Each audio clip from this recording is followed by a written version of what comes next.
back at IMTS Bits and Chips live at Dormer Pramet's booth. The industry has shifted a bit. We deliver with certainty. Super busy. We couldn't really walk out of the booth anymore. There were so many people.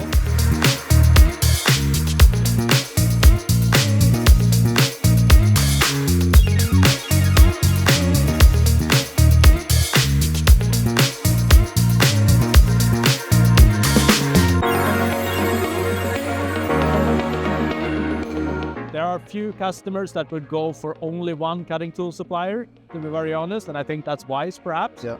But a reaction that we often get is that, right, or you can do this as well. You performed here. Why don't you take a look over here, right? So we get a lot of that. And we try to benefit and we try to make sure that we support our customers in the best way that we can.